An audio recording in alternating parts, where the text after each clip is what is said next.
کہ سارے فرمودات پر عمل بھی کرتے ہیں اور وہ اس قول کے اور اس آیت کے اس دعا کے عملی جامہ بنتے ہیں.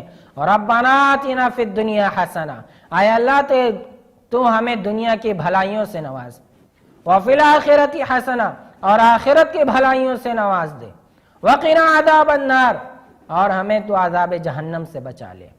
تو گویا کہ جہنم کے عذاب سے بچنے کی ہمیشہ ایک مومن فکر میں لگا رہتا ہے، اور دنیا کی بھلائیوں کے ساتھ آخرت کی بھلائیوں کو وہ فراموش نہیں کرتا، وہ آخرت کے مقصد کو فراموش نہیں کرتا.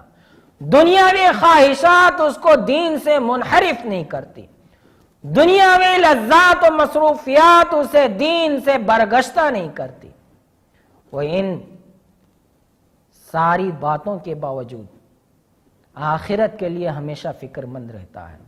تو یہ سورہ تکاثر مکی سورت 8 آیاتیں ایک آدمی کے لیے ہدایت کے لیے کافی ہیں اور ایک آدمی کی کامیابی کے لیے کافی ہیں. اگر وہ دیکھنا اور سمجھنا چاہے، اگر وہ اپنے آپ کو سدھارنا چاہے، تو یہ آیتیں اس کو رلا دینے کے لیے کافی ہیں. یہ آیتیں اس کو دنیا سے پھیر کر آخرت پر سوچنے کے لیے مجبور کرنے کے لیے کافی ہیں. لیکن چاہیے کہ نیک ارادے اور نیک خواہشات اور ہدایت کی توفیق اس کے ساتھ ہو، ہدایت کا متلاشی ہو، تو یقیناً یہ آیتیں اس کے لیے کافی ہے. تو بس اتنا ہی.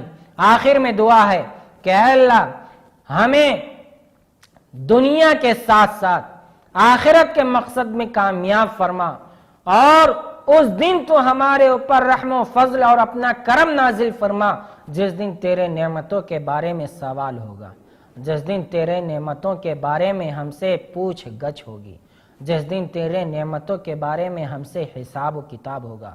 تو اے اللہ تو ہم پر فضل و کرم نازل فرما اور ہمارا حساب و کتاب ہمارے لیے آسان فرما دے. آمین. ربنا آتنا فی الدنیا حسنہ وفی الآخرۃ حسنہ وقنا عذاب النار. آمین.